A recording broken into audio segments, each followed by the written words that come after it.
Welcome to Scriptural Snapshots, brought to you by Living Faith Ministries in Kaiser, West Virginia, where we bring the living Word of God into your life. I'm Pastor Gordon Brubaker. We're talking about the law. We're giving you snapshots about the Ten Commandments and their importance and still the significance that they have for us today. And we're on the third commandment of the 10, and it says, "You shall not take the name of the Lord your God in vain, for the Lord will not hold him guiltless who takes his name in vain." And we're talking about how this is really about mocking God. And one of the ways that we mock God without even knowing that we're doing it, we mock God because we make our own rules and our own regulations. And we said yesterday that one of the problems that we have is a lot of people believe we're smarter today than they were back in Moses' day. You know, that religion and of faith in God is nothing more than a superstition. It's just what pagan people, uneducated people believe in. Well, that could not be further from the truth. You know, there's a lot of smart, intelligent people over the years that have believed in God, and they've wrote great treatises about God. They've written great books about God, about mankind, about humanity. And see, part of the problem is people think that they have evolved. And you see this in politicians. You see it in a whole vast array of people where they're so much smarter than God, they don't need God, and they become God, and therefore the rules that they pass, the legislation that they support, doesn't apply to them because they're above the law. And see, this is a simple way, but it places them above God because it says, I'm going to make laws for the little people. But those laws don't apply to me because I've grown to where I'm above the law. And unfortunately, even in the church, we can get this way. We can get ecclesiology or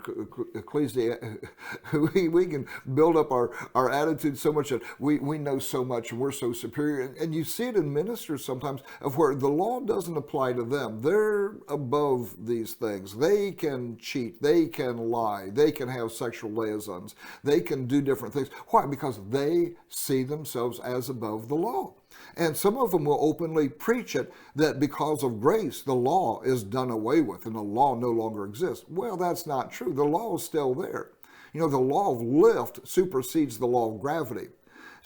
But it doesn't do away with the law of gravity. It is still there. It still exists. And until you come up with a different law to overcome it, that law will limit you and restrict you. Now, faith is a law. There's a law of faith. And that law of faith is you believe in Jesus Christ with all your heart, soul, mind, and strength. And to believe on him is to cast all your care over on him because you know that he cares for you. And that takes you out of the law, but it doesn't do away with the law. In other words, I can live by faith, but whatever is not of faith is sin. If I choose to not live by faith and I just want to get carnal, I'm back under the law, the natural law. See, the law of faith, the law of grace will not save me if I knowingly go out and commit sin, if I knowingly abuse other people. So we still need the law. The law is a fence. The law is a barrier to let us know you can't go over or shouldn't go over this line, because if you do, it will destroy you. And some people get to the thinking, well, I'm so big, I'm so powerful, You'll look at this at kings and politicians we think about, but some business people too. Well, I'm so big. So many people owe their jobs to me, and I've got all this money, and I can do whatever I want to do. But it doesn't apply to everybody else. And see, this is an unjust law. That means it's breaking the law of God. That means it's not true, and it means you've made yourself your own God, and you are now mocking God. You're violating the third commandments. Now, this is so important. Let me just give you a few things here. Laws establish boundaries and limitations. It's their purpose. The absence of law is anarchy. Anything goes. Now, you can say, well, but I'm free from the law. Okay, let's just assume for a moment, this is not true, but let's just assume you are free from the law and the law never pertains to you. What about everybody else? Do you want everybody to live by your law? Because, see, laws are universal. Laws are spiritual.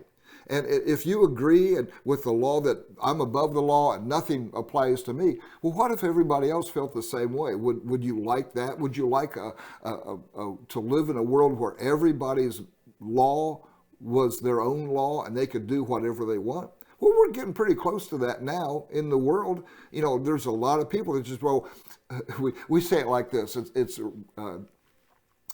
I forget what the name of it is now, but it's an attitude that the law is whatever I want it to be. And so I can choose my law. My truth may be different from you, okay? But it's my truth. Well, we can't all have our truth. I could have a truth that would destroy you, but it's perfectly fine with me. That's not acceptable. It's not holy. It's an unjust truth, an unjust law. And we need to understand this so that laws that you want to apply to you, we really don't want them to apply to everybody else, because that would be serious trouble for everyone. I'm Pastor Gordon Brubaker. God bless you.